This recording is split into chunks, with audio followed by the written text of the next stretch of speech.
السلام عليكم ورحمة الله وبركاته. الحمد لله نحمده ونستعينه ونستغفره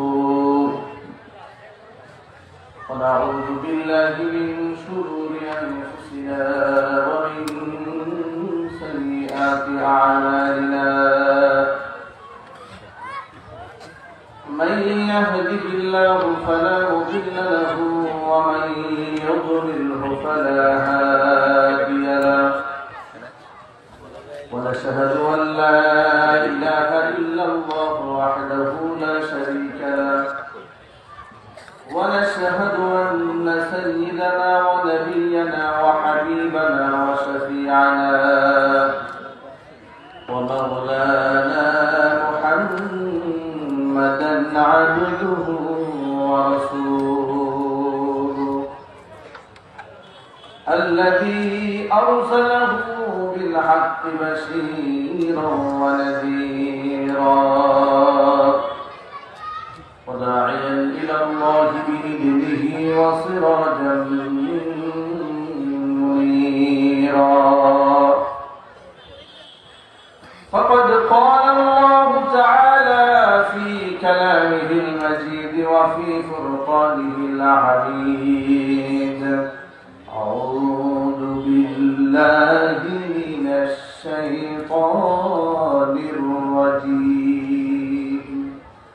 بسم الله الرحمن الرحيم. إن الله وملائكته يصلون على النبي يا أيها الذين آمنوا صلوا عليه وسلموا تسليما. اللهم صل على محمد وعلى آل محمد كما صليت على إبراهيم وعلى آل إبراهيم إنك حميد مجيد. اللهم بارك على محمد وعلى آل محمد كما باركت على إبراهيم وعلى آل إبراهيم إنك حميد مجيد. এই দুরূদ শরীফটি মুখস্থ আছে কার কার?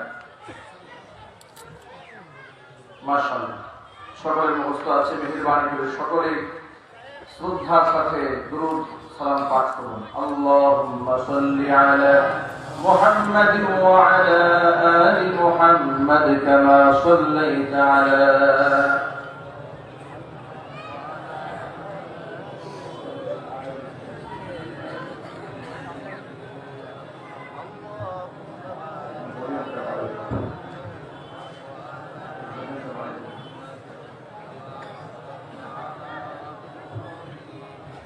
إنك حميد مجيد.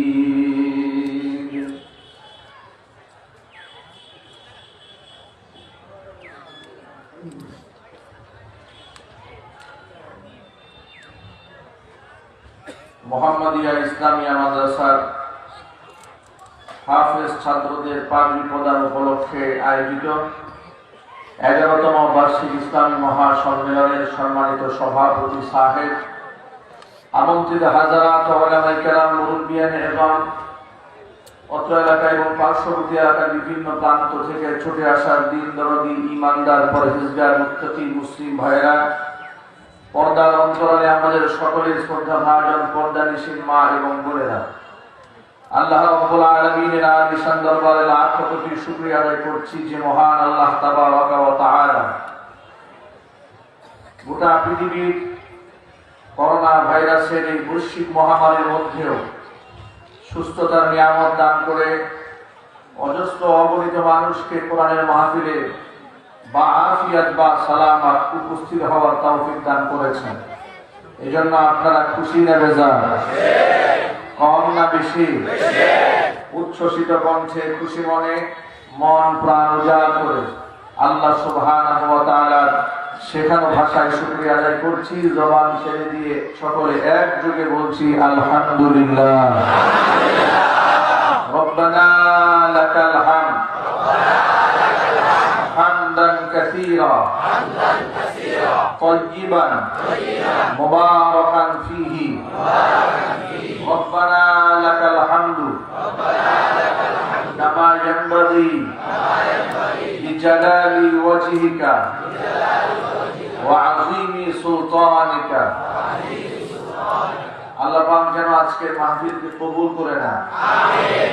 এই মাহফিলের ওসিলা করে অত্র এলাকা এবং পার্শ্ববর্তী এলাকার সর্বস্তরের মানুষকে আল্লাহ পাক হেদায়েতে কামিলা নসিব করেন। আমিন। করোনা ভাইরাসের মহামারী থেকে দেশ এবং জাতিকে আল্লাহ পাক হেফাজত করুন। আমিন। ভাই আমার, রোগ দেওয়ার মালিক আল্লাহ, সুস্থ করার মালিকও আল্লাহ। যিনি রোগ দেন তিনি আমাকে আরোগ্য দান করেন। রোগের নিজস্ব কোনো ক্ষমতা নাই। যারা এখানে এসেছেন আমাদের ঈমানকে পরিচ্ছন্ন রাখা দরকার। আজকে এই করোনা আসার পরে গোটা পৃথিবীর মুসলিম উম্মার মধ্যে একটি অঘোষিত শিরক জন্ম নিয়েছে। সেই শিরক হচ্ছে অসংখ্য মুসলমান মনে করছে করোনায় মানুষকে হত্যা করছে। করোনা হচ্ছে ছোঁয়াছাই রোগ। এটা একজনের গা থেকে আরেকজনের নিজস্ব ক্ষমতায় সংক্রমিত হয়। এই বিশ্বাস নিয়ে অসংখ্য মানুষ বসে আছে। হাদিস শরীফের মধ্যে ১,৫০০ বছর আগে নবী করিম সাল্লাল্লাহু আলাইহি সাল্লাম বলেছেন, লা আদওয়া ওয়ালা তিয়ারা ওয়ালা সাফারা ওয়ালা হামাতা ফিল ইসলাম। ইসলামে সংক্রামক ব্যাধি বলতে কোনো রোগ নাই। সাহাবায়ে কেরাম আরজ করলেন, হে আল্লাহর রাসূল, সংক্রামক ব্যাধি যদি ইসলামে না থাকে, আমরা তো দেখতে পেয়েছি ওটের পাল যেখানে থাকে, একটা উটের গায়ে খাজলি পাঁচটা হলে শত শত উট খাজলি পাঁচটায় ভরে যায়। তাহলে কি আমরা এটাকে সংক্রামক ব্যাধি বলতে পারি না? নবী করিম সাল্লাল্লাহু আলাইহি সাল্লাম বলেছেন, ফামান আ'দাল আউয়াল, যদি সংক্রামক ব্যাধি হয়ে থাকে, রোগের যদি নিজস্ব ক্ষমতায় থেকে থাকে, তাহলে প্রথম যে উটটার গায়ে রোগটা হলো, সেই রোগটা কোত্থেকে সৃষ্টি হলো? কথা বলবো ঠিক কিনা? নবী করিম সাল্লাল্লাহু আলাইহি ওয়াসাল্লাম সাহাবীদের আকীদাকে পরিচ্ছন্ন করে দিলেন। এই জন্য প্রত্যেকটা মুমিন মুসলমানকে কোরআন সুন্নাহর মূল থিম বিশ্বাস করতে হবে যে সংক্রামক ব্যাধি বলতে ইসলামে কিছু নাই। প্রশ্ন হতে পারে, চোখের সামনে দেখেও কি বিশ্বাস করা যাবে না? এই প্রশ্নের জবাব হচ্ছে যে সংক্রামক ব্যাধি কোন রোগের মধ্যে যদি আল্লাহ সুবহানাহু ওয়া তাআলা সংক্রমণের ক্ষমতা দান করেন এবং সেই রোগ অন্য ব্যক্তির গায়ে সংক্রমিত হওয়ার ফয়সালা যদি আল্লাহর পক্ষ থেকে হয়, তাহলে অপর ব্যক্তি এই রোগে আক্রান্ত হতে পারে, অন্যথায় এই রোগে অন্য ব্যক্তি আক্রান্ত হতে পারে না। কথা বলুন ঠিক কিনা? এই আকীদা পরিচ্ছন্ন রাখতে হবে। যদি তাই হতো, সামাজিক দূরত্ব মেনটেন করা আর মাস্ক ব্যবহার করা, এই শুধুই আমাদের পূর্বের মধ্যে সীমাবদ্ধ থাকার কারণে যদি মানুষ রোগ থেকে বেঁচে থাকতে পারতেন, তাহলে ডোনাল্ড ট্রাম্পের করোনা হলো কেন? কথা বলুন। ডোনাল্ড ট্রাম্পকে আমাদের মতো ঘন ঘন মসজিদে যাতায়াত করতেন, এরকম হাজার হাজার মানুষ মিলে ওয়াজ শুনতেন, বরং ডোনাল্ড ট্রাম্পের রুমে স্ক্যান করে লোকদেরকে ঢুকানো হতো। আপনারা জানেন বর্তমানে বিমানেও যখন যাত্রীদেরকে উঠানো হয়, তাপমাত্রা টেস্ট করা হয়। গোটা বিশ্ব মিডিয়াতে প্রচারিত হয়েছে করোনা মহামারীর মধ্যে ডোনাল্ড ট্রাম্পের একটি অফিসের মধ্যে তার কোন এক কর্মকর্তা, সরকারের ঊর্ধ্বতন কর্মকর্তা, তিনি হাসি দিয়েছিলেন। শুধুমাত্র হাসি দেওয়ার অপরাধে লাইভ টেলিকাস্ট হচ্ছে, এই লোকটাকে তিনি ঘর থেকে বের করে দিয়েছিলেন। এত সতর্ক থাকার পরেও তাকে করোনায় ধরল কেন? এই প্রশ্নের জবাব কি? ঢাকা শহরে আপনারা দেখেছেন এক মা করোনা রোগে আক্রান্ত তার শিশু সন্তানকে 10 দিন বুকের সাথে আঁকড়ে ধরে রেখেছিলেন। ডাক্তাররা বলেছে এই সন্তান বাঁচানো মুশকিল, মা সন্তানকে বুক থেকে আলাদা করেনি। কোথায় সেই মা তো করোনা রোগে আক্রান্ত হলেন না? এই প্রশ্নের জবাব কি? আমার দেশের বড় বড় নেতা কর্মীরা করোনায় আক্রান্ত হয়েছে, সাংবাদিকরা আক্রান্ত হয়েছে, বড় বড় বুদ্ধিজীবীরা আক্রান্ত হয়েছে। যারা এই দেশের সবচেয়ে সচেতন মানুষ তারা আক্রান্ত হলেন কেন? তারা কি ঘন ঘন মসজিদে আসতেন না? তারা ঘন ঘন মসজিদে আসতেন না। তারা কেন করোনায় আক্রান্ত হলেন? এই প্রশ্নের জবাব পৃথিবীর কোন ডাক্তার, কবিরাজ, ইঞ্জিনিয়ার দিতে পারবে না। এই প্রশ্নের জবাব দিতে হবে কোরআন এবং সুন্নাহ থেকে। এই জন্য আকীদা সাফ করতে হবে। আজকে সমাজের দিকে তাকিয়ে দেখা যায় বাজারে ঘেঁষাঘেঁষি করছে, অসুবিধা হচ্ছে না। কল কারখানায়, মিল ইন্ডাস্ট্রিতে মানুষ একসাথে উঠা বসা করছে। এখানে আপনারা কয় হাজার মানুষ রয়েছে। গাজীপুরে এক একটা ফ্যাক্টরিতে 20,000 30,000 শ্রমিক কাজ করছে। গায়ের সাথে গা মিশিয়ে ঠেলাঠেলি করে চাকরি করছে। কথা বলো ঠিক কিনা? এটা নিয়ে রিপোর্ট হয় না, কিন্তু মাহফিল নিয়ে আর মসজিদের জামাতের উপস্থিতি নিয়ে ঠিকই রিপোর্ট করার জন্য কিছু সাংবাদিক ভাইয়েরা ওত পেতে বসে থাকে।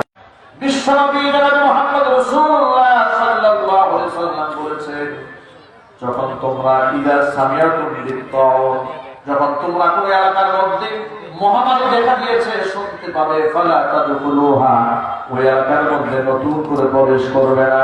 ওয়ালা তাখরুজু মিনহা, সেখান থেকে তোমরা বের হবে না। ভাইরা আমার লক্ষ্য করেন, প্রশ্ন হতে পারে, একদিকে আল্লাহর হাবিব সাল্লাল্লাহু আলাইহি ওয়াসাল্লাম ঘোষণা করলেন ইসলামের সংক্রমণ ব্যাধি বলতে কিছু নাই, আর একদিক থেকে আল্লাহর নবী সাল্লাল্লাহু আলাইহি ওয়াসাল্লাম মহামারী আক্রান্ত এলাকার মধ্যে ঢুকতে নিষেধ করলেন কেন? সেখান থেকে বের হতে নিষেধ করলেন কেন? এই প্রশ্নের জবাব বড় সহজ জবাব। এই প্রশ্নের জবাব হলো আল্লাহ নবী সাল্লাল্লাহু আলাইহি ওয়াসাল্লাম বের হতে নিষেধ করেছেন ঈমান পরিষ্কার রাখার জন্য, ঢুকতেও নিষেধ করেছেন ঈমান পরিষ্কার রাখার জন্য। কারণ রোগ ব্যাধি আল্লাহর দেওয়া, কখন ব্যক্তির উপর আক্রান্ত হবে কেউ জানে না। যে লোকটা করোনা কিংবা কোন মহামারী দেখা দিয়েছে এমন এলাকার মধ্যে প্রবেশ করে, আর সেই লোকটা যদি রোগে আক্রান্ত হয় কোন কারণবশত, তার ঈমান নষ্ট হয়ে যাবে। সে মনে মনে ভাববে, আমি যদি এলাকায় না আসতাম তাহলে আমার এই রোগটা হতো। কথা বলো ঠিক কিনা? এর দ্বারা তার ঈমানের মধ্যে ঘাটতি চলে আসবে। এই জন্য আমার হাবিব সাল্লাল্লাহু আলাইহি ওয়াসাল্লাম মহামারী দেখা দিয়েছে সে এলাকার মধ্যে ঢুকতে নিষেধ করেছেন, আবার সেখান থেকে বের হতে নিষেধ করেছেন। এই জন্য এই লোকটা যদি সেখান থেকে বের হয়ে আসার পরে মহামারী থেকে বেঁচে যায়, ওর আকীদা নষ্ট হয়ে যাবে। সে মনে মনে ভাববে, যদি আমি সেখানে থাকতাম নির্ঘাত আমার মৃত্যু হতো, আমি এই মহামারীতে আক্রান্ত হয়েই যেতাম, যেটা ইসলামের আদর্শের সাথে সম্পূর্ণ সাংঘর্ষিক। এই ঈমানকে পরিচ্ছন্ন রাখার জন্য আল্লাহ রাসূল সাল্লাল্লাহু আলাইহি ওয়াসাল্লাম মহামারী আক্রান্ত এলাকার মধ্যে প্রবেশ করতেও নিষেধ করেছে, সেখান থেকে বের হতে নিষেধ করেছে। এই কথাটি কি বুঝতে কষ্ট হয়েছে আপনাদের? এবার আরেকটা বিষয় ভালো করে শোনেন। কাল হাসরের ময়দানে আদর্শ এবং বিশ্বাসের ভিত্তিতে মানুষের বিচার হবে। বিশ্বাসের উপর ভিত্তি করে আমলনামা ওজন দেওয়া হবে, বিশ্বাসের উপর ভিত্তি করে জান্নাত জাহান্নামের ফয়সালা হবে। কিয়ামতের মাঠে আদর্শের বিচার করা হবে হাসরের ময়দানে। এক শ্রেণী থাকবে মুমিন মুসলমান, আরেক শ্রেণী থাকবে কাফির বেঈমান, আরেক শ্রেণী হচ্ছে মুনাফিক। মুমিন মুসলমানদের ফয়সালা হবে জান্নাতে, কাফির বেঈমানদের জাহান্নামে, মুনাফিকদের জাহান্নামে। কিন্তু মুমিন মুসলমানদের মধ্যে ক্লাসিফিকেশন আছে, বিভাগ আছে। মুমিন মুসলমানদের মধ্যে এমন কিছু ব্যক্তি থাকবে যারা আল্লাহ সুবহানাহু ওয়া তাআলা আপন মেহেরবানিতে যাদেরকে বিনা হিসেবে জান্নাতে পৌঁছে দেবে। আবার কিছু কিছু মানুষ আছে আল্লাহ সুবহানাহু ওয়া তাআলা তাদেরকে বিনা হিসেবে জান্নাতে দেবে না, আমলনামার হিসাব হবে। মানে আমার আল্লাহ পাক যাদের আমলনামার হিসাব শুরু করে দেবেন, বড় কঠিন হয়ে যাবে আল্লাহর সামনে জবাব দেওয়া। এই জন্য আল্লাহ নবী সাল্লাল্লাহু আলাইহি ওয়াসাল্লাম একটা দোয়া শিখিয়েছেন, আল্লাহর কাছে দোয়া করো, আল্লাহুম্মা হাসিবনি হিসাবান ইয়াসীরা।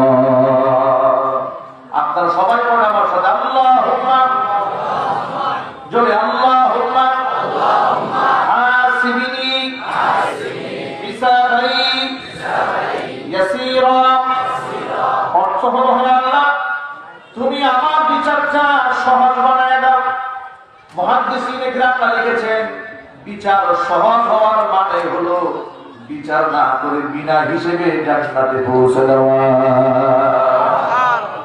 আল্লাহ নবী সাল্লাল্লাহু আলাইহি ওয়াসাল্লামকে কিয়ামতের মাঠে আল্লাহ পাক বলবেন, ও আমার হাবিব, আপনি আপনার উম্মতের মধ্য থেকে ওই সমস্ত ব্যক্তিদেরকে বাছাই করেন যাদের কোনো হিসাব হবে না, বিনা হিসেবে জান্নাতে যাবে। আপনি ওই সমস্ত ব্যক্তিদেরকে আপনি বাবুল আইমান দরজা দিয়ে বেহেশতের মধ্যে প্রবেশ করাই দেন। আল্লাহ নবী বলেছেন ওই দরজাটা এত বেশি প্রশস্ত হয়ে যাবে, একসাথে 7 লক্ষ মানুষ আল্লাহ পাকের জান্নাতে যাবে, একজনের গায়ের সাথে আরেকজনের গায়ে টাচ লাগবে না। ভাইরা আমার, আপনারা শুনে খুশি হবে। আল্লাহ পাক মেহেরবান, কিয়ামতের মাঠে আল্লাহ পাক সুতরাং আমরা তালাশ করবেন বান্দাকে মাফ করে দেওয়ার জন্য। শুধু ওসিলা তালাশ করতে থাকবে বান্দাকে ক্ষমা করে দেওয়ার জন্য। কোন ওসিলা বান্দাকে মাফ করে জান্নাতে দেওয়া যায়? আল্লাহ পাক ওসিলা তালাশ করতে থাকবে।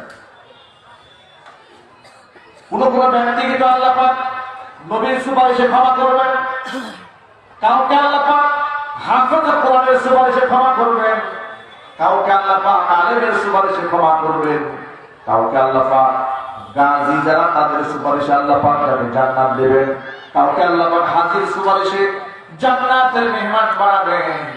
কিন্তু যত মানুষের জন্য সুপারিশ করা হবে তাদের মধ্যে শুধু একটা কোয়ালিটি থাকতে হবে, সেই কোয়ালিটি হলো তাদের মধ্যে শিরক মুক্ত ঈমান থাকতে হবে।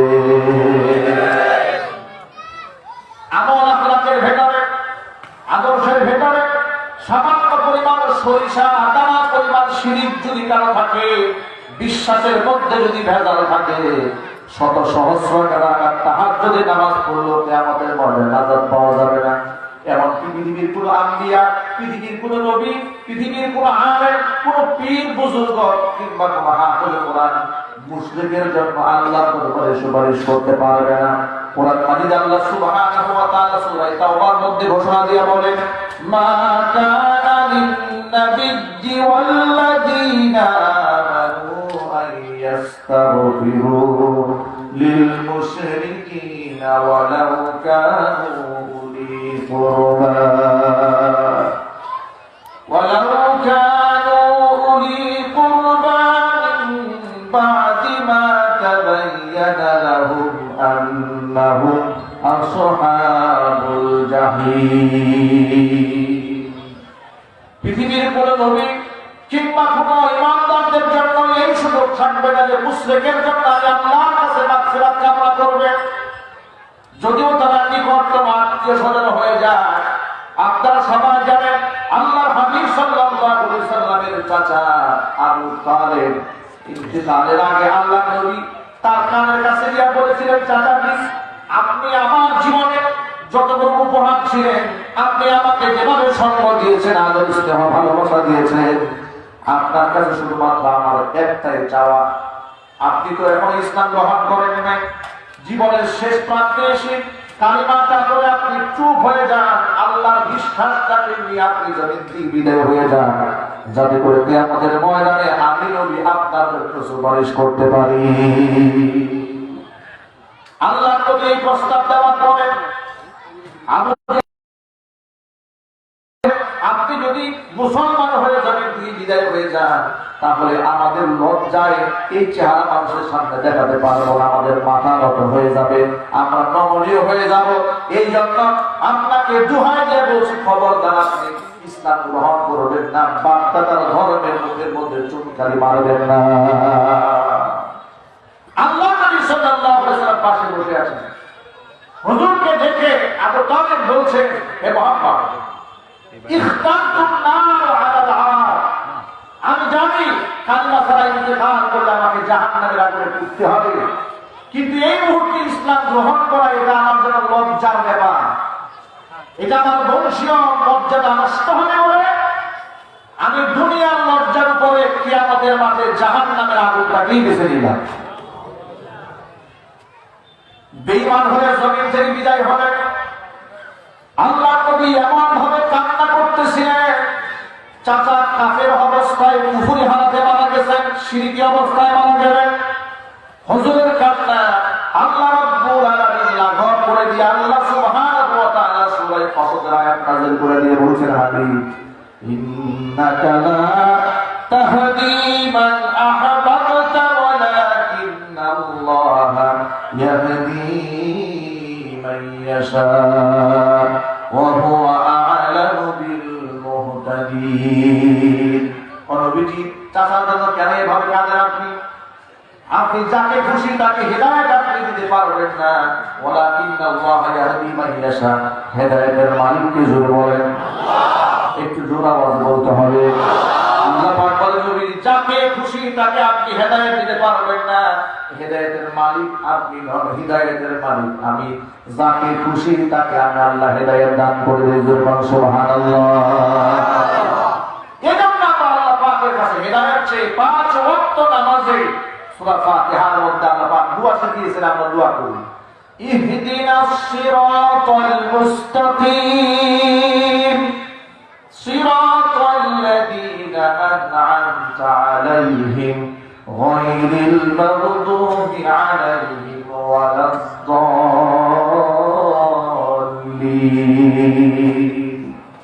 আল্লাহ আমাদেরকে সেই সঠিক পথের দিশা দাও, যেই পথে চলার কারণে তোমার বান্দারা নিয়ামত প্রাপ্ত হয়েছে।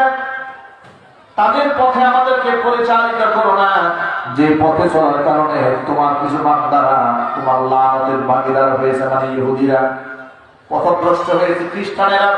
তাদের পথে আমাদেরকে পরিচালিত করো না, সিরাতে মুস্তাকিমের উপর পরিচালনা করো। আল্লাহ পাক যেন আমাদের সকলকে হেদায়েতের কামিলা নসিব করেন। সকলেই জোরে বলেন আল্লাহুম্মা আমিন।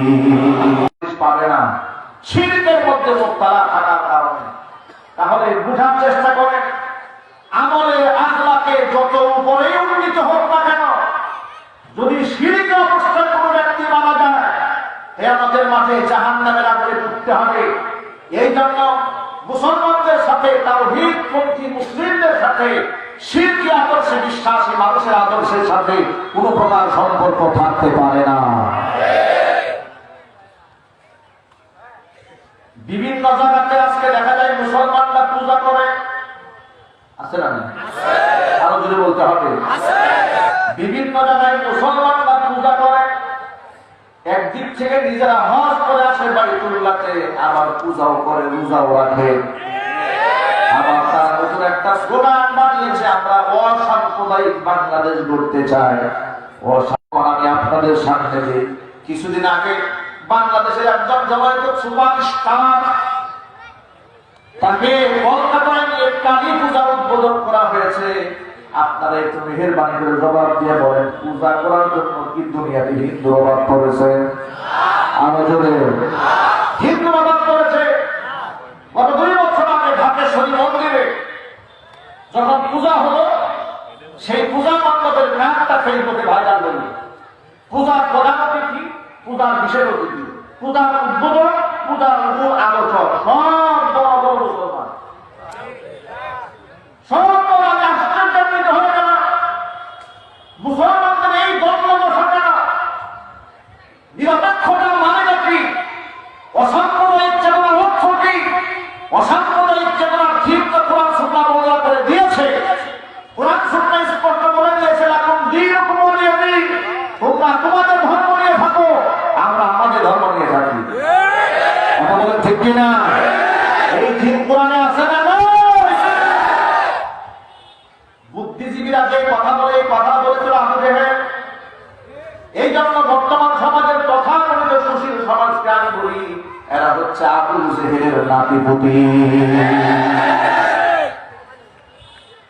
পূজা করার পরেও যদি মুসলমান দাবি করে যে আমার ইসলাম ঠিক আছে, তাহলে আবু জেহেলের অপরাধটা কি? আবু জেহেল কোন অপরাধে আবু জেহেল হল? বলা হচ্ছে সাবেক বিচারপতি শামসুদ্দিন মানিক, তিনি বললেন সাকিব আল হাসান ক্ষমা চেয়েছেন, কাজটা ঠিক হয় নাই। কাননিত পর্যায়ে আমি বহুত পূজা উদ্বোধন করেছি, ভবিষ্যতেও করব। ভাই আমার, শামসুদ্দিন মানিক হচ্ছে সেই লানতপ্রাপ্ত অভিশপ্ত ব্যক্তির নাম, যে লোকটা বলেছে টাকুর উপরে কাপড় পরা এটা জঙ্গিবাদী এবং তালিবানি শিক্ষা, এই লোকটা হচ্ছে সেই কুরআন বলে না যে বলেছে মেয়েদেরকে হিজাব এবং পর্দার কথা বলা এই শিক্ষা দেওয়া এটা হচ্ছে তালিবানি শিক্ষা। ভাইরা আমার, এমন অভিশপ্ত তথাকথিত শিক্ষিত, এরা নাকি শিক্ষিত সমাজ, এরা এই মুসলিম দেশের সাবেক বিচারপতি কিভাবে ছিলেন এটা আমার মাথায় ধরে না। কত বড় ইসলাম বিদ্বেষ হলে ইসলামের আদর্শের উপরে প্রকাশ্যে এভাবে হামলা করতে পারে, এরা নাকি দেশের বুদ্ধিজীবী। ভাই আমার, এদেশের একজন সরকারি আমরা স্বাস্থ্য মন্ত্রণালয়ের অধীনে গণস্বাস্থ্য বিভাগে যিনি প্রধান ছিলেন ডক্টর আব্দুর রহিম, তিনি তার অধীনস্থ ব্যক্তি মুসলিম পুরুষদেরকে বলেছিলেন টাকুর উপরে কাপড় পরতে, মেয়েদেরকে বলেছিলেন হিজাব করতে। এই কথা বলে তিনি অপরাধ করেছিলেন? আরো জোরে বলতে হবে, অপরাধ করেছিলেন। আমি তো মনে করি গোটা বাংলাদেশে যেখানে দুর্নীতি আর পাশবিকতার দুর্নীতি এমন ভাবে ছড়িয়ে পড়েছে, ঘুষ ছাড়া কোনো কাজ হয় না। ঘুষ বললে আবার নারাজ হয়ে যায়, বলে ঘুষ বলা যাবে না, উপঢৌকন বলতে হবে, হাদিয়া বলতে হবে। আবার ইমানদার ঘুষ করে দেশ ঘুরে গেছে, এখন নামাজও পরে ঘুষও খায়। ঢাকা শহরে এক পুলিশের ঘুষ খাবার দৃশ্য ভাইরাল হয়েছিল। সেটা হলো রিক্সাওয়ালাকে বলে যা দেওয়ার দিয়ে দিয়ে তাড়াতাড়ি আজান দিয়েছে, মসজিদে যেতে হবে। প্রথম ইমানদার আজান হয়ে গেছে, যা দেওয়ার তাড়াতাড়ি যেতে হবে।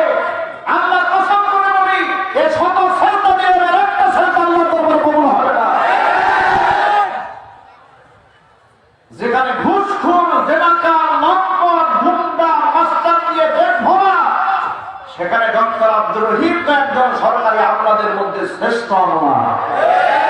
উচিত ছিল তাকে রাষ্ট্রীয় মর্যাদায় উত্তীর্ণ করা এবং তাকে ক্রেজ দিয়ে ধন্য করা, জাতির শ্রেষ্ঠ সন্তান হিসেবে পরিগণিত করা। ৯৫ ভাগ মুসলমানের দেশে একজন সরকারি আমলা অন্তরে এতটা বছর রয়েছে। জিজ্ঞেস করা হলো তাকে, আপনি আপনার অধীনস্থ মুসলিমদেরকে টাকুর উপরে কাপড় করতে বললেন কেন? তিনি বললেন কবিরা গুনাহ থেকে বাঁচানোর জন্য। সুবহানাল্লাহ বলতে ইচ্ছে করলো না আপনাদের? তিনি বললেন কবিরা গুনাহ থেকে বাঁচানোর জন্য আমি কথাটা বলেছি, যেহেতু তারা আমার অধীনস্থ, এই জন্য আমি বলেছি। এই অপরাধে তাকে চাকরি থেকে বরখাস্ত করা হল, তাকে ওএসডি করা হয়েছে। আমি আশ্চর্যান্বিত হয়েছি, দুঃখ পেয়েছি, কষ্ট পেয়েছি। দুঃখ ভারাক্রান্ত মন নিয়ে বলতে চাই, ডক্টর আব্দুর রহিম, আপনি এই বেঈমান মুনাফিকদের সিদ্ধান্তে কষ্ট পাবেন না। আপনি রাসূলের পক্ষে কথা বলেছেন, ওরা আপনাকে উপহার দিয়েছে, চাকরি থেকে বরখাস্ত এমন হতে পারে। রাসূলের সুন্নাহর পক্ষে স্লোগান দরকার হাজার ময়দানে, রাসূলের হাতে আপনি কাজ পাবেন, কথা বলতেন কেন?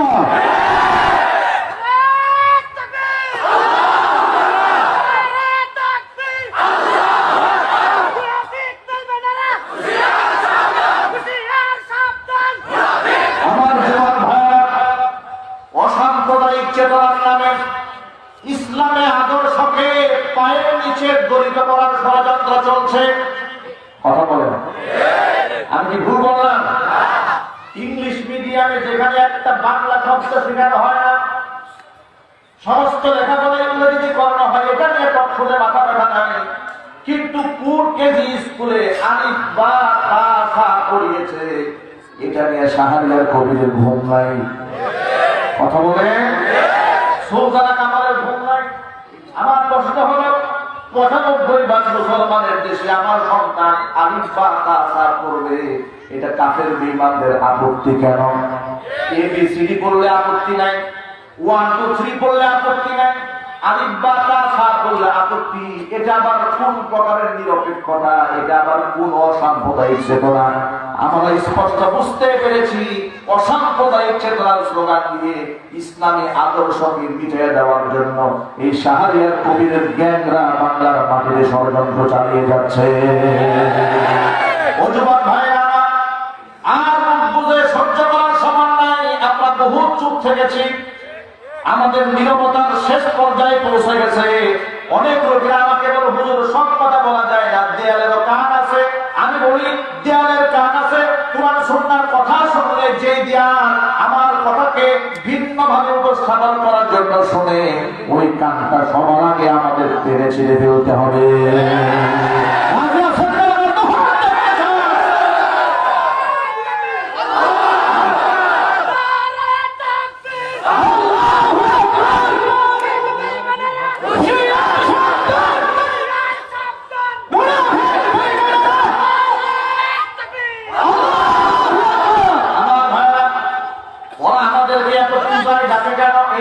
জবাব কি? ভালো করে শোনেন। ওরা আমাদেরকে এত পূজায় ডাকে কেন? ওদের পূজা শুরু হয়ে গেলে ধর্মদাতার উৎসব সবার স্লোগান দিয়ে দিয়া মুসলমানদের পূজায় নেওয়ার এত আয়োজন কেন? আপনারা আমার প্রশ্নের জবাব দিয়ে বলেন তো, কুরবানির ঈদ কি আমাদের উৎসব নয়? আরো জোরে। রোজার ঈদ কি আমাদের উৎসব নয়? শবে বরাত আমাদের উৎসব নয়? লাইলাতুল কদর আমাদের উৎসব নয়? এত উৎসব আমাদের আছে। আমাদের উৎসব যখন শুরু হয়ে যায়, মুশরিকের বাড়ির সামনে গিয়ে কেউ বলে না ধর্মযাত্রার উৎসব সবার ঘরের মধ্যে আর বসে থেকে না, তাড়াতাড়ি চলো কুরবানির গরু জবাই করতে যায়। পূজা করে যদি নিরপেক্ষতার প্রমাণ দিয়ে থাকা এটার নাম মানবতা হয়ে থাকে, তাহলে আমরা আগামী কুরবানির ঈদের সময়ও আমরা আমাদের পার্শ্ববর্তী দেশ ভারত থেকে শ্রী শ্রী রবি শঙ্করকে ডেকে কুরবানি উৎপাদন করতে চাই। কথা বলে ঠিক কিনা?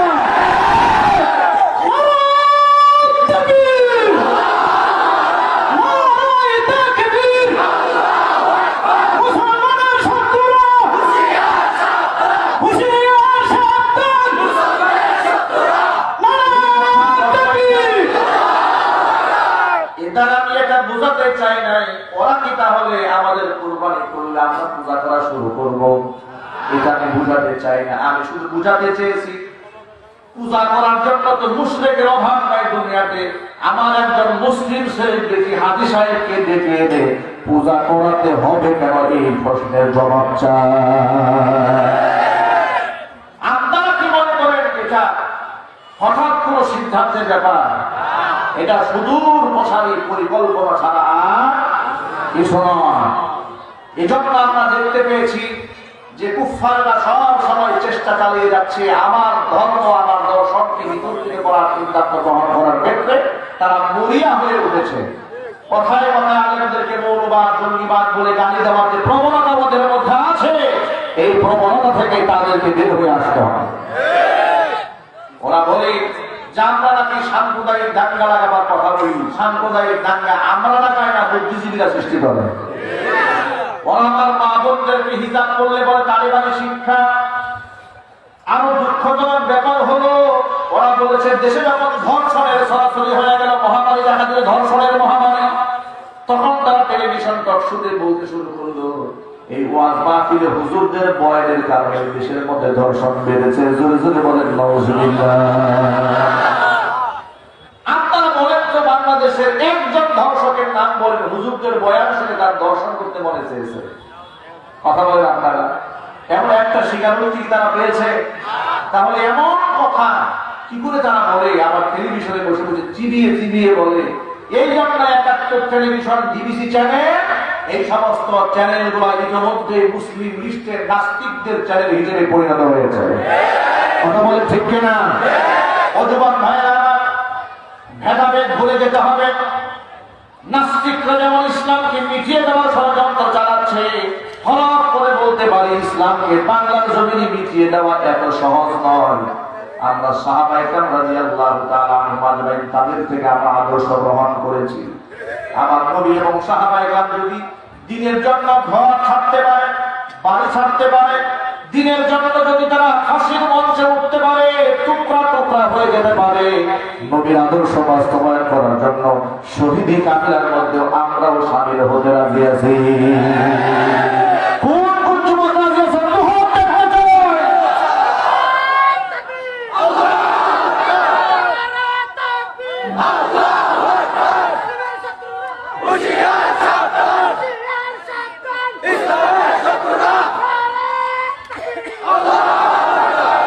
আমরা আপনাদেরকে পূজা মণ্ডপে যেতে নিষেধ করি কেন? আপনারা শোনেন, আপনারা ভালো করে শুনে রাখেন, নবী করিম সাল্লাল্লাহু আলাইহি সাল্লাম বলেছেন, মুশরিকদের যখন পূজার সময় হয়ে যায়, ওই পূজা মণ্ডপের ধারে কাছেও তোমরা যেও না, কারণ তখন গোটা পূজা মণ্ডপটা আল্লাহর গজবের পাত্র হয়ে যায়। এই জন্য তো আমরা আপনাদেরকে বারণ করি, নিষেধ করি, সেখানে যাবেন না। প্রত্যেকটা ধর্মের অনুসারীরা তাদের ধর্ম পালনের স্বাধীনতা রয়েছে, তারা তাদের ধর্ম পালন করুক। এদিকে আমাদের কোনো মাথা ব্যথা আছে? আমাদের কোনো অসুবিধা আছে? না, আমাদের কোনো অসুবিধা নেই। কিন্তু আমাদের অসুবিধা হচ্ছে মুসলমান নাম দিয়ে আপনি মুনাফিকি করতে পারবেন না, অবস্থান পরিষ্কার করতে হবে। মুযাবযাবিনা বাইনা যালিকা লা ইলাহা ইল্লা ওয়া লা ইলাহা ইল্লা, এদিকেও যাবেন সেদিকেও যাবেন, কাফেরদের কাছে গিয়ে বলবেন আমরা তোমাদেরই লোক। আবার মাহফিলে এসে স্লোগান দিয়ে বলবেন হুজুর আমরা আপনারা আছেন যেখানে আমরা আছি সেখানে। এই মুনাফিকি বন্ধ করতে হবে। ওজমান ভাইরা, প্রত্যেকটা মুমিন মুসলমান জীবন বাজি রাখতে জানে, কিন্তু কাফেরদের আদর্শের সামনে মাথা নত করবে না। আল্লাহ নবী সাল্লাল্লাহু আলাইহি ওয়াসাল্লামের সাহাবী আব্দুল্লাহ ইবনে হুযাফা রাদিয়াল্লাহু তাআলা আনহুর নেতৃত্বে ওমর রাদিয়াল্লাহু তাআলা আনহুর শাসনামলে একদল কাফেররা, একদল মুজাহিদ বাহিনী যুদ্ধের মধ্যে রওনা হয়েছে। তারা রোম সাম্রাজ্য দখল করবে। রোমের সৈনিকেরা সুকৌশলে মুসলিম সেনাবাহিনীদের সকল সদস্যদেরকে তারা গ্রেফতার করে ফেলে। গ্রেফতার হয়ে যাওয়ার পরে রোমের সম্রাট মুজাহিদের কাফেলাকে ডাক দেবে, ও মুসলমানেরা, তোমাদের লিডারকে বলো। বিশ্বনবী মুহাম্মদ রাসূলুল্লাহ সাল্লাল্লাহু আলাইহি সাল্লাম আব্দুল্লাহ ইবনে হুযাফাকে পাঠাইয়া দিতে। আব্দুল্লাহ ইবনে হুযাফা রাদিয়াল্লাহু তাআলা আনহু তিনি রোমের বাদশার সামনে আসলেন। বাদশা তার এই সুন্দর চেহারা দেখে তার আমার রোম সাম্রাজ্যের মধ্যে আমি তোমার নামে রেজিস্ট্রি করে দেব। শুধু তাই নয়, আমার একটি সুন্দরী মেয়ে আছে, ওই মেয়ের সাথে তোমার বিয়েও করাইয়া দেব। আব্দুল্লাহ ইবনে হুযাফা নমনীয় মুহূর্তের ভিতরে গায়ের চামড়া মুষ্ট আলাদা হয়ে হাড়গুলো যখন উপরে ভেসে আসলো, শাহাদাতের পেয়ালা পান করে আল্লাহ নবীর কয়েকজন সাহাবী মুহূর্তের মধ্যে জান্নাতের মেহমান হয়ে গেলেন। তারা জীবনটা সঁপে দিলেন, কিন্তু তারা ইসলামকে মুহূর্তের জন্য ছেড়ে দিলেন না, পিছপা হলেন না। কারণ তারা জানেন শহীদি মর্যাদা অনেক মর্যাদা, এর যে জাযা, এর যে বিনিময়। আল্লাহর হাবিব বলেছেন, আমার মনে চায় আমি শহীদ হয়ে যাই আবার জিন্দা হই, আবার শহীদ হয়ে যায় আবার জিন্দা হই, আবার শহীদ হয়ে যায় আবার জিন্দা হই। যদি বলেন সুবহানাল্লাহ। সাহাবায়ে কেরামের শাহাদাত দেখেন আব্দুল্লাহ ইবনে হুযাফা রাদিয়াল্লাহু তাআলা আনহু অঝরে কান্নায় ভেঙে পড়লেন। চোখের পানিতে তার দাঁড় ভিজে যায়। কাফির বেঈমানরা মনে করেছে বোধহয় আব্দুল্লাহ ভয় পেয়ে গেছে, আব্দুল্লাহ বোধহয় এখন প্রস্তাবে রাজি হয়ে যাবে। রোমের বাদশার সামনে হাজির করা হলো, আর বলা হলো বাদশা তাকায় দেখেন আব্দুল্লাহর চোখে পানি, আব্দুল্লাহ ভয় পেয়েছে। এখন আপনি যা বলবেন আব্দুল্লাহ তাই শুনবে। আব্দুল্লাহ ইবনে হুযাফা রাদিয়াল্লাহু তাআলা আনহু বলেন, এর কাফির বেঈমানরা শুনেরা আমার জীবনটা ফুটন্ত তেল সুপে দিলেও আমি কালিমা ছেড়ে দেব না। রোমের বাদশা বলল, তাহলে চোখে পানি কেন? কিসের পানি? এটা কি ভয়ের পানি না? আব্দুল্লাহ ইবনে হুযাফা বলেন, আল্লাহর কসম করে বলি এটা আমার চোখে ভয়ের পানি না। আমি আফসোস করে কান্না করছি, দুঃখ করে কান্না করছি, পরিত্রাণ করে কান্না করছি। সেটা কি আফসোসটা কেন, দুঃখ কেন? আব্দুল্লাহ ইবনে হুযাফা বলেন, আমি আমার নবীজির মুখে শুনেছি একটা বার যদি কেউ জীবন দিয়া শাহাদাতের পেয়ালা পান করে উপরে চলে যায়, তাকে আর কোনোদিন দুনিয়ার মাঝে ফিরিয়ে দেওয়া হবে না। আমার বড় আফসোস লাগতেছে, সবেমাত্র একটা মাত্র জীবন আমার আল্লাহর জন্য জীবন আমি শুনে দেব, কিন্তু জীবন তো আর আসবে না। ওই আফসোসে আমি কান্না করছি। আল্লাহ পাক যদি আমাকে 1000 বার জীবন পৃথিবীতে ফিরিয়ে দিতে, আমি আমার 1000টা প্রাণ আল্লাহর দ্বীনের জন্য ফুটন্ত তেলে সঁপে দিতাম। ইমাম দীপ্ত স্লোগান শোনে, আব্দুল্লাহ ইবনে হুযাফার কথা শোনে, রোমের বাদশা তার পায়ের নিচ থেকে মাটি যেন সরে পড়ল, সিংহাসনে স্থির থাকতে পারল না। দাঁড়িয়ে গিয়ে বলছে, আব্দুল্লাহ একটা শর্তের ভিত্তিতে তোমাদেরকে আজাদ করে দিতে পারি, মুক্তি মুক্ত করে দিতে পারি। শর্তটা কি? তোমার কপালের মধ্যে আমি একটা চুমা খাইতে চাই। আব্দুল্লাহ ইবনে হুযাফা রাদিয়াল্লাহু তাআলা মনে মনে ভাবলেন, একজন কাফির যদি আমার কপালে চুমা খায়, বিনিময়ে আমার এতগুলো সাথে সঙ্গে যদি নাজাত পেয়ে যায়, এখানে আপত্তি করার কিছু নাই। কপালের মধ্যে চুম্বন দেওয়া হলো। আব্দুল্লাহ ইবনে হুযাফা তার সাথে সঙ্গে নিয়ে মদিনাতুল মুনাওয়ারায় চলে আসলেন। হযরত উমর রাদিয়াল্লাহু তাআলা আনহু সাহাবীদের এই কাফিরা দেখে বড় আশ্চর্যান্বিত হয়ে গেলেন। বললেন, আব্দুল্লাহ, তোমরা কি করে জিন্দা ফিরলে? আমি তো বুঝেই দিয়েছিলাম, ধরেই নিয়েছিলাম, নিশ্চিত হয়ে গিয়েছিলাম ইতিমধ্যে মনে হয় কাফের বেঈমানরা তোমাদেরকে শহীদ করে দিয়েছে। আব্দুল্লাহ ইবনে হুযাফা সমস্ত ঘটনা খুলে বললেন। উমর রাদিয়াল্লাহু তাআলা আনহু আব্দুল্লাহ ইবনে হুযাফার সাথে আলিঙ্গন করে কপালের মধ্যে চুমা খাইলেন আর বললেন, শোনো, প্রত্যেকটা মুসলমানের উচিত আব্দুল্লাহ ইবনে হুযাফার কপাল ধরে চুমা খাওয়া। যুবক ভাইরা, আপনাদের সামনে মেসেজ দিতে চাই আমি ঘটনা দিয়ে। একজন ইমানদার সাহাবীর জীবনের কত মূল্য, তাদের জীবনের কত দাম, গোটা বিশ্ব চলাচল দিয়েও তাদেরকে কেনা যায় না। আর বর্তমান মুসলমানদের এমন এক দশা, 500 টাকার বিনিময়ে মুসলমানদের মাথা কিনতে পাওয়া যায়। কথা বলেন ঠিক কিনা? আদালতে মিথ্যা সাক্ষ্য দেওয়ার জন্য 500 টাকা দিয়ে সাক্ষী হাজির আছে না? মামলা মোকদ্দমা যা হয় আদালতে, অধিকাংশ আদালতের সাক্ষী যেগুলো মামলা মোকদ্দমা হয়, আমি নিজে তার সাক্ষী, আমি দেখেছি অনেক মামলার নথি, আমি দেখেছি অধিকাংশ কথাই সেখানে মিথ্যা কথা লেখা থাকে। আবার তার পক্ষে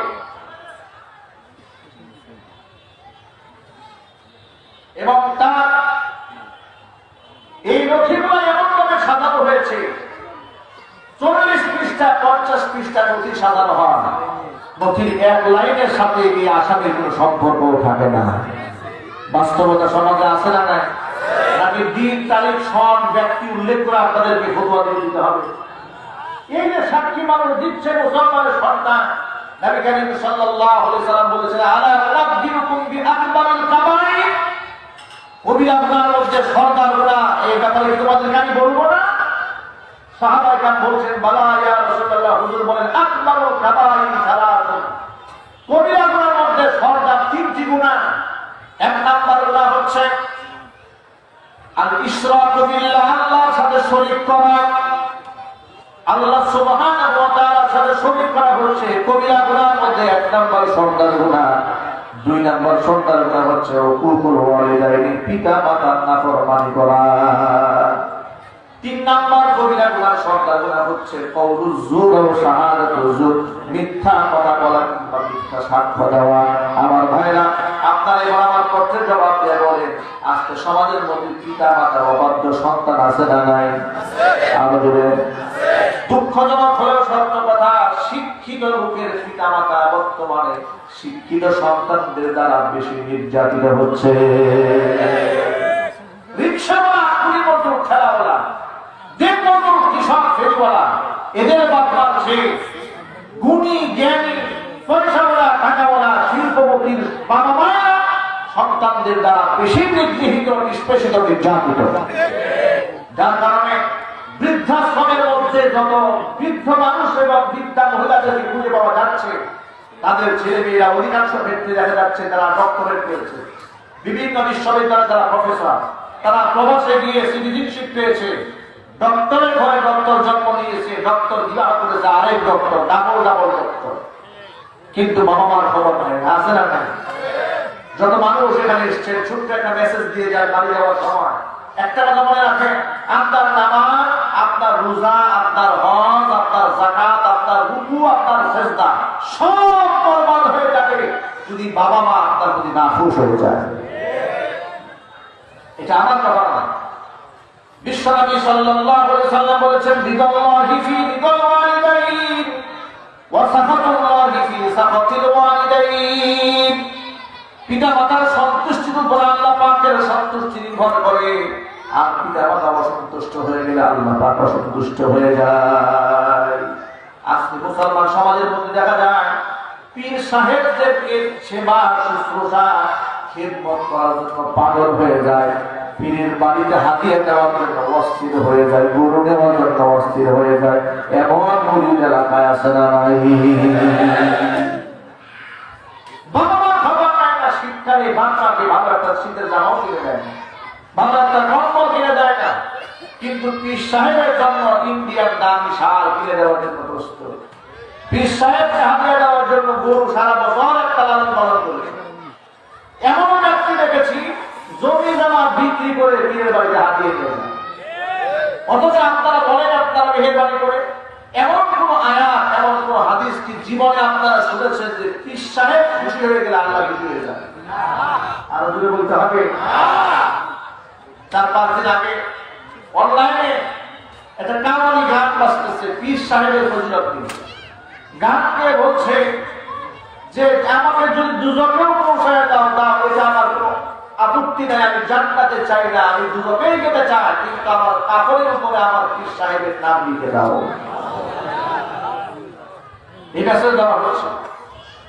এবং তাদের অসংখ্য মুরিদ, হাজার হাজার ভক্ত পূর্ণ হয়েছে, তাদের হাজার হাজার লোক ছাগল যাচ্ছে সেখানে।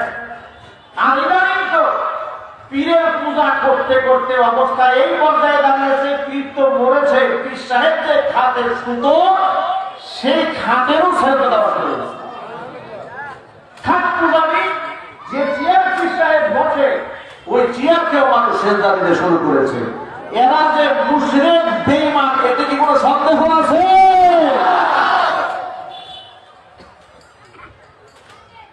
যুবক ভাইদেরকে বলি, যুবক ভাইরা সাবধান হয়ে যা।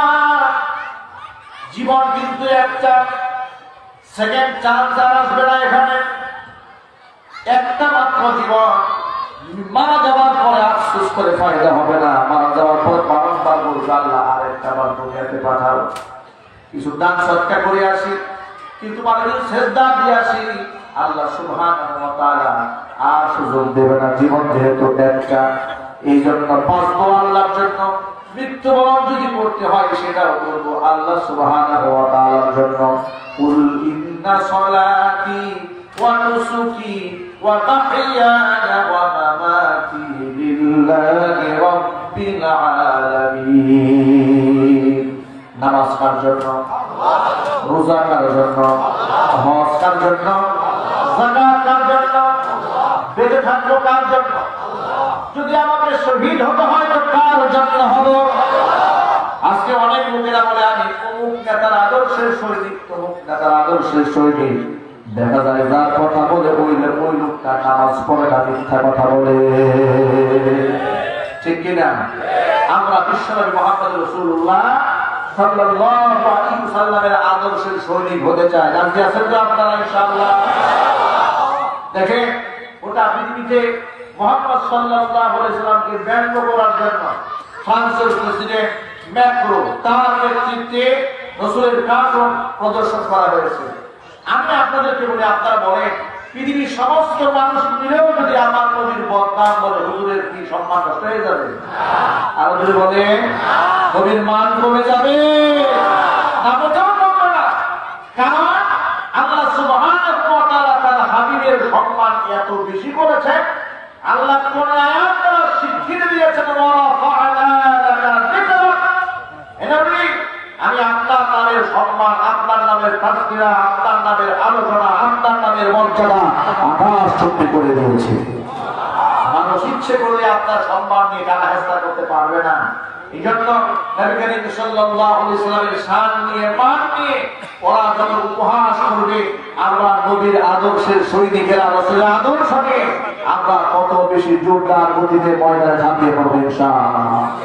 আমরা শুধু স্লোগান এমন শুনতে চাই না যে আল্লাহর জন্য বাঁচবো, রাসূলের জন্য বাঁচবো, এটা শুধু স্লোগানই বিশ্বাস করলে হবে না, এটা আমল দ্বারা প্রমাণ করতে হবে, ঠিক কিনা? আজকে ময়দানে অনেক গরম গরম স্লোগান দেওয়া হয়, আর এই স্লোগানে অনেক লোকেরা শামিল হয়ে যায়, কিন্তু দেখা যাচ্ছে যে স্লোগানটা দিলেও সে নিজেও টাকা নিজে ব্যাট করছে। কথা বলে এটা কোন স্লোগান হলো? যে লোকটা বলে আমি রাসূলের জন্য জীবন দিতে জানি, তুমি তো রাসূলের আদর্শকে বাস্তবায়ন করে ঠাকুর উপরে পেয়াজি করতে যাও, তুমি জীবন দিবে কি করে? তাহলে তোমার কথাই প্রমাণ হবে তুমি এক নম্বর মুনাফিক। কথা ঠিক কিনা?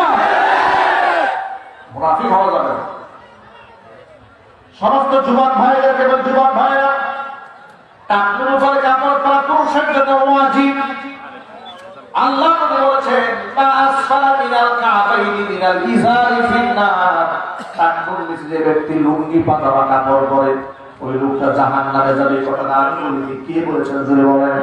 আল্লাহ রাসূল যেহেতু বলেছেন, যত যুবক ভাইরা এসেছে আপনারা বলেন আমরা কি জাহান্নামে যেতে চাই, দোজখে যেতে চাই? অবশ্যই কাপড়ের উপরে কাপড় পরতে হবে। আল্লাহ যেন তৌফিক দান করে জোরে বলেন আমিন। আর মহিলাদের ক্ষেত্রে মহিলা কাপড়ের উপরে একদম নিচে সাতপন্ন কাপড়, এটা কি মনে হয় আপনাদের কাছে? আজকাল নতুন ফ্যাশন হয়েছে, মেয়েরা কাপড় শুধু উপর দিকে উঠায়, পুরুষ শুধু নিচ দিকে নামায়।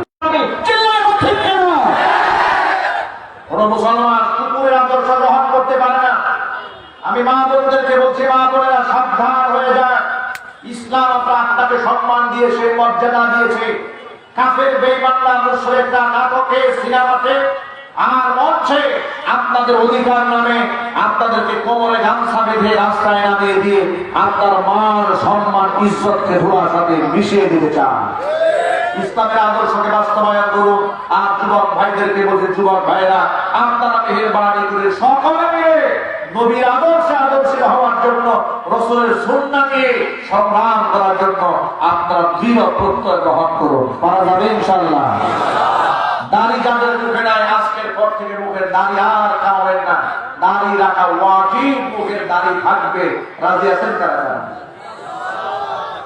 স্লোগান তো বহুত দিয়েছেন আপনারা, এবার আমি আমলে বাস্তবায়ন দেখতে চাই। আজকের পর থেকে রাসূল প্রেমিকরা মুখের দাড়ি কাটবে না। রাজি আছে? টাকনুর নিচে কাপড় পরবেন না। রাজি আছে? পাগলদেরকে পর্দা করাতে হবে। আজকে পর্দার নামে ডিজিটাল বোরকা আছে না? এমন ফিটিং ফাটিং বোরকা, বোরকার মূল থিমটা কি? কেন আল্লাহ পাক বোরকা পড়তে বললেন, পর্দার কথা বললেন কেন?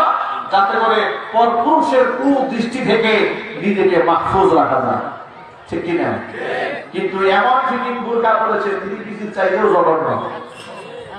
আবার সারা শরীর ঢেকে রেখেছে, বুকের মধ্যে আলটিমা যা যা আছে, আটা ময়দা যা আছে সব পাঠিয়ে গুরুকে সুন্দর মতো প্লাগ করে এরপরে লিপস্টিক মেখে সেজে গুজে হিজাবি রেডি তারা এখন রাস্তায় হাঁটা শুরু করেছে।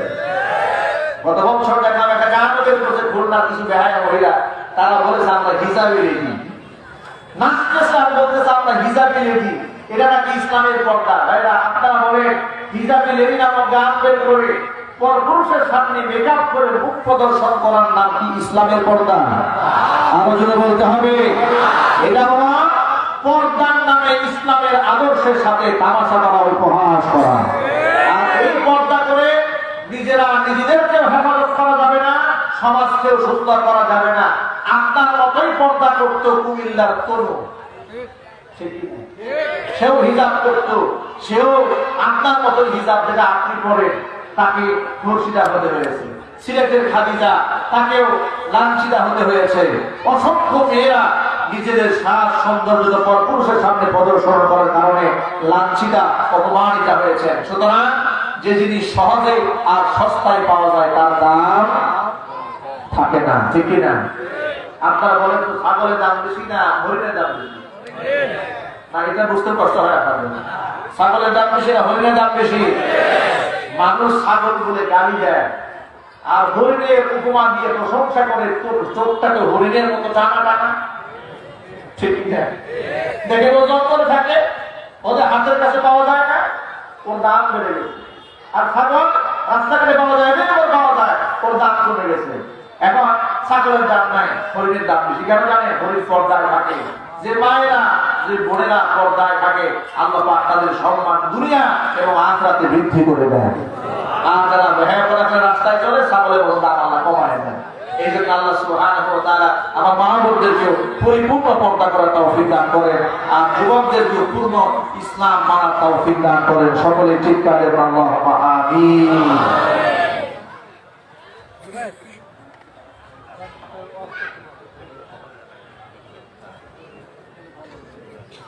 আচ্ছা, ছাত্র ভাইরা যারা আছেন মেহেরবান করে আপনার প্যান্ডেলের মধ্যে ঢুকে যান। আর যে সমস্ত ভাইরা মাহফিলের মধ্যে উপস্থিত হয়েছেন আপনাদের কাছে আহ্বান জানাচ্ছি, মাহফিলের খরচের স্বার্থে আপনারা সবাই যে যা পারেন আপনারা সামিল হয়ে যান ইনশাআল্লাহ। ছাত্রদের ভিতরে ঢুকে যান। ছাত্র যারা আছো, স্বেচ্ছাসেবক ছাত্র, ওই যে ব্যাগ আছে, ব্যাগ নিয়ে তোমরা নিজ নিজ জায়গায় চলে যাও। রুমানের ভিতরে চলে ভাই, দ্রুত চলে যান। যাও, তোমরা রেডি হয়ে যাও। মাদ্রাসা ছাত্র, স্বেচ্ছাসেবক যারা আছো, তোমরা অতি দ্রুত তোমাদের কার্যক্রম চালু করে দাও। সম্মানিত উপস্থিতি, আমাদের প্রধান আকর্ষণ মুফতি আমির হামজা সাহেব আমাদের মাঝে উপস্থিত হয়েছে। তার আলোচনার আগে কানেকশন এবং ছাত্রদের পাখি প্রদান করা হবে। কেউ উঠোটি করবেন না, রাস্তায় মানে পরিবেশ নষ্ট করবেন না, যে যে জায়গায় আছেন বসে থাকেন।